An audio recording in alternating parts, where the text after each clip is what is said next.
देशाला संविधान लागू झालं, त्या संविधानावर आजही देश चालला जातो. त्या संविधानाच्या भाग 3 मध्ये अनुच्छेद 21 मध्ये आपल्याला जगण्यासाठी मूलभूत अधिकार दिले. ते अधिकार मागण्यासाठी आपण यांच्याकडे आज आलेलो. आज शहापूर तालुक्याची यांनी अवस्था अशी करून ठेवलेली आहे का जवळजवळ 97-98 गावांना रस्ता नाहीये. याची यांना लाज वाटली पाहिजे. खऱ्या अर्थाने यांना शरम आली पाहिजे का 97-98 गावांना रस्ते नाहीयेत. जर प्रकल्प कार्यालयाची आदिवासी विभागाने स्थापना केली, तिचा उद्देश आहे का आदिवासी विभागाचा गावांचा पायाभूत सामाजिक जो आर्थिक स्तर आहे तो उंचावला पाहिजे, त्यांना चांगल्या सगळ्या सोयी सुविधा मिळाल्या पाहिजेत. पण यांचं मात्र वेगळंच चाललंय. यांना गोरगरीब आदिवासी कातकरी लोकांच्या काही करायचं नाही. यांना श्रीमंत असतील, ठेकेदार असतील, पैसेवाला असेल, यांची कामं करून ठेकेदारी मध्ये टक्केवारी असतील, यांच्या मागे यांचे दिवस चाललेले आहेत, बाकी काही नाही. आज मृत्यू अटळ असताना शहापूरमध्ये जवळजवळ 80 पेक्षा जास्त गावांना स्मशानभूमी नसावा. कुठं नेऊन ठेवलं यांनी शहापूर तालुका, हा प्रश्न निर्माण होतो. बघा, आज आपण शहापूर तालुक्यामध्ये 4 ठिकाणी मोर्चाचं नियोजन केलेलं आहे. सर्वांना जिंदाबाद जिंदाबाद.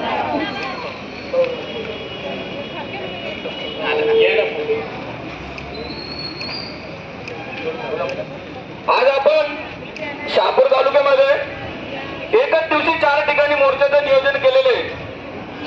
प्रत्येकाच्या इथं ज्याचा प्रश्न नसत तो तिकडे सुटणार आहे, तिकडचा प्रश्न इकडे सुटणार आहे. प्रत्येकाचे प्रश्न आपले सुटणार आहेत, सुटल्याशिवाय आपण उठणार नाहोत.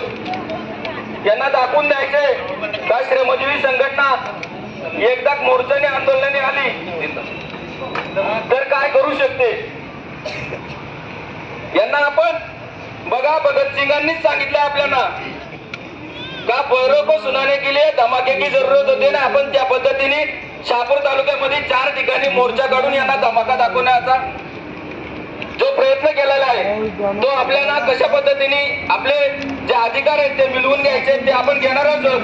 आणि हे कसे देणार नाहीत ते आपल्याला बघायचे आहेत. त्याच्यामुळे ज्या परत आपले जे रस्ता असेल रस्त्याला निधी देत नाहीत. फॉरेस्ट अधिकाऱ्यांनी 17 ठिकाणच्या रस्त्यांना 3-2चा प्रस्ताव देऊन यांच्याकडे निधी नाहीये. करोडो रुपयाची कामं चालू आहेत ठेकेदारांच्या सहाय्याने यांची. अनेक योजना चालू आहेत ज्या लाभार्थी आणि यांच्यामध्ये संगनमत होऊन त्या योजना लाटल्या जातात. यांना लाडक्या बहिणीला द्यायला निधी आहे, पण गोरगरिबाच्या गावाला जायला रस्ता असेल, स्मशानभूमी असेल, पाणी असेल, आरोग्य शिक्षण असेल, या कुठल्याही गोष्टीला यांच्याकडे निधी नाहीये. ही अतिशय यांनी वाईट अवस्था करून ठेवलेली आहे शहापूर तालुक्याची.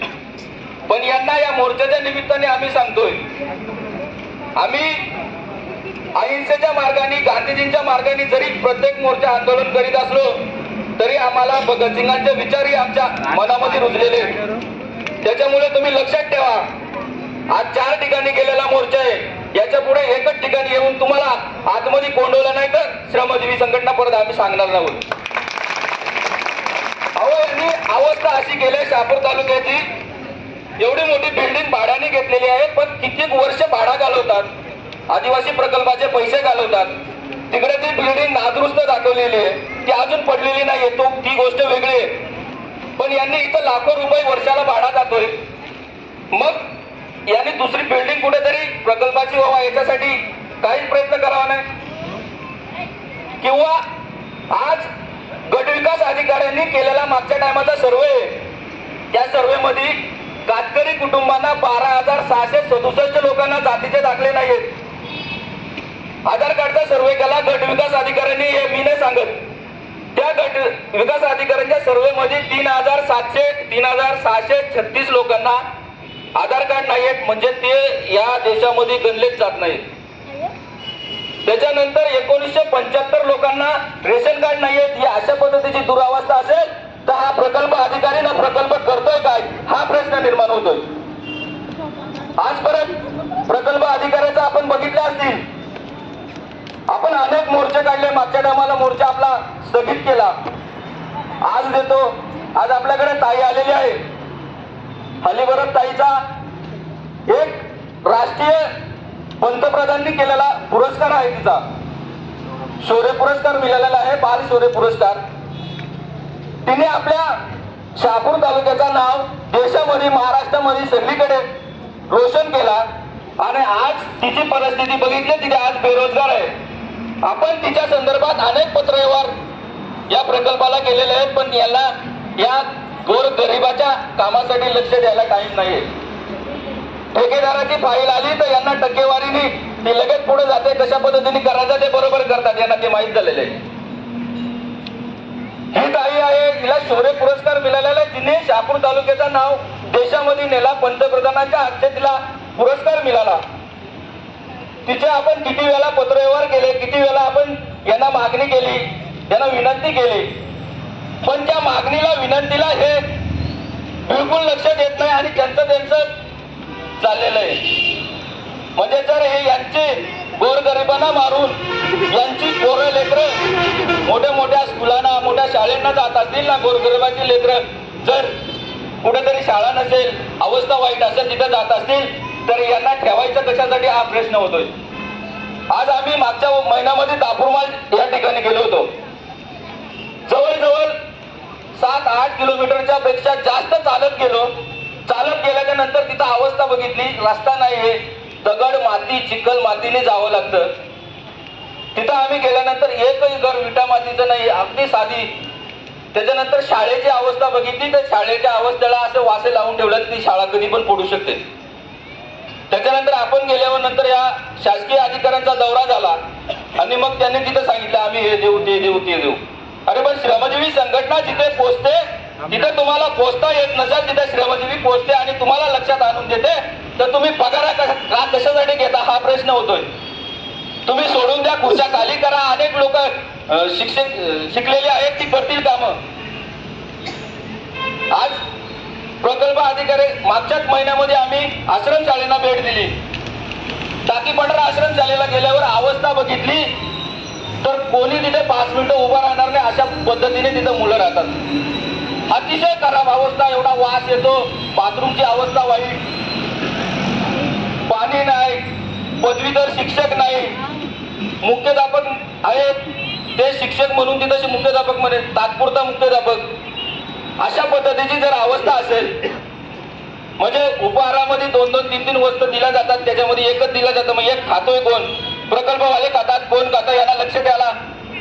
जी गरज आहे, काम आहे त्याच्याकडे लक्ष द्यायला यांचा वेळच नाहीये, कारण हे गुंतलेत पैसा खाण्याच्या आणि बाकीच्या गोष्टी लुबाडण्यामध्ये.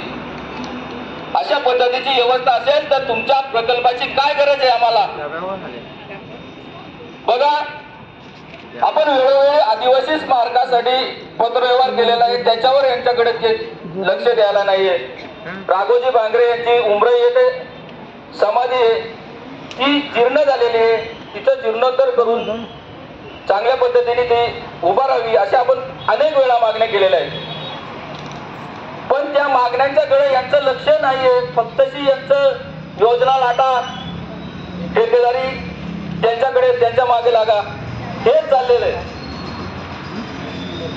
श्रमजीवी संघटनेने अनेक वेळा यांना कळवलेलं आहे, अशा ठिकाणी रस्ते आहेत त्याला निधी नाहीये. बिरसा मुंडा जोड रस्ते योजना आली, तिचा GR निघाला. यांना मला आज विचारायचं आहे आम्हाला तर तुम्ही किती ठिकाणी बिरसा मुंडा योजनेअंतर्गत रस्ते राबवले, टक्कर बाप्पाच्या योजनेअंतर्गत किती गाव वाड्या वस्त्यांच्या सुधारणा केल्या. अनेक योजना अनेक GR निघतात, पण यांना राबवायला टाइमच नाहीये. कारण त्यांना माहित आहे गरीबाचे काम नाही केलं तरी ते चालतंय, पण श्रमजीवी संघटनेच्या सभासदाचे काम नाही केलं तर कशा पद्धतीने चालतंय ते तुम्हाला आज आम्ही दाखवून देऊ. यांना एकालाही बाहेर निघून द्यायचं नाही. आज सगळ्यांना सांगतो कोणीही जायचं नाहीये. आमच्या माणसांना आधार कार्ड कधी मिळतील, रेशन कार्ड कधी मिळतील, जातीचे दाखले कधी मिळतील, आमचे 97 गावपाड्याचे रस्त्याला निधी कधी देणार आहात. 80 पेक्षा जास्त स्मशानभूमी आहेत, त्या स्मशानभूमीला कधी निधी देणार, काय कराल, कशा पद्धतीने उपाययोजना कराल, याचा निपटारा लावल्याशिवाय आपण इथून एकाने पण आलायचं नाहीये. अरे चाललाय काय, माझा देश स्वतंत्र होण्यापूर्वी क्रांतिकारांचं एक स्वप्न होतं का माझ्या देशातील गोरगरीब आदिवासी लोकांच्या मनात रुजलं पाहिजे का आम्ही स्वतंत्र झालेलो आहोत. पण जर अशा पद्धतीची अवस्था असेल तर त्या माणसाच्या मनात कशा पद्धतीने रुजेल का माझा देश स्वतंत्र आहे आणि आम्ही स्वतंत्र आहोत.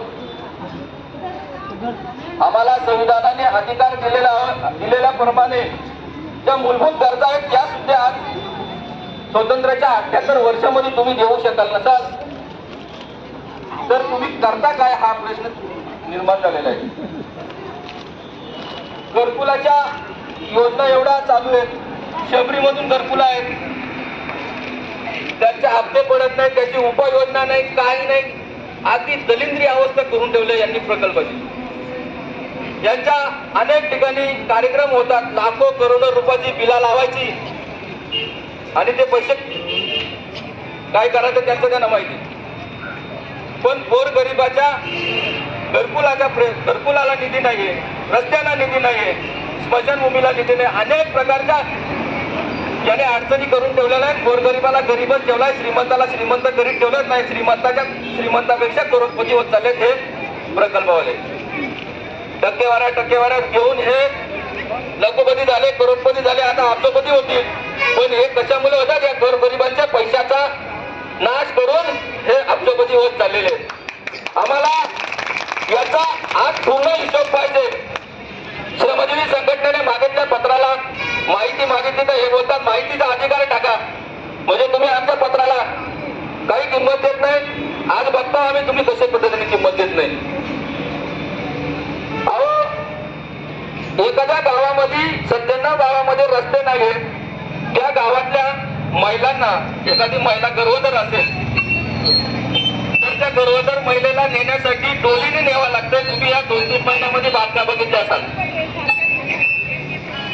चाप्याच्या वाडीची घटना बघितली असेल, डोलीने नेला महिलेला न्यावा लागतो डिलिव्हरीसाठी. अशा अनेक घटना तालुक्यामध्ये चालू आहेत. जर आजही 78 वर्षामध्ये ही परिस्थिती असेल तर हा प्रकल्प अधिकारी नाही, प्रकल्पवाले करतात काय? कारण आदिवासी यांची स्थापना त्याच्यासाठी केलेली आहे तर यांच्या ज्या मूलभूत गरजा आहेत त्या भागवल्या पाहिजेत आणि सामाजिक आणि पायाभूत ज्या सुविधा आहेत त्या पुरवल्या पाहिजेत. आज यापैकी गरिबांपैकी कोणी योजना घेतलेल्या आहेत. अनेक योजना करोडो रुपये यांच्या प्रकल्पातून जातात. नुसतं म्हणजे लाभार्थीने यांच्यात संगनमत करूनच चाललेलं आहे. अनेक गोष्टी आहेत. आपण 11, 12, 13 मागण्या घेऊन आज आलेलो आहेत ना, त्याच्यापैकी एक जरी यांनी दिलेलं नाही तर कशा पद्धतीने देत नाही ना आम्ही कशा पद्धतीने घेऊन जात नाही आम्ही बघतो. त्याच्यामुळे आपण सगळ्यांनी शांत राहा. आपल्याला आपण लोकशाही मार्गाने आंदोलन करण्याचे कधी श्रमजीवी संघटनेच्या आंदोलनाला गाळबोट लागलेलं नाही. पण लोकशाही मार्गाने भगतसिंगांच्या विचाराने आपण आज आंदोलन करणार आहोत. कशा पद्धतीने देत नाही ते बघूच आपण. आता मी थांबतो. आपल्या शहापूर तालुक्याचे दिलीप भाऊ गाणं घेत आहेत. सर्वांना जिंदाबाद.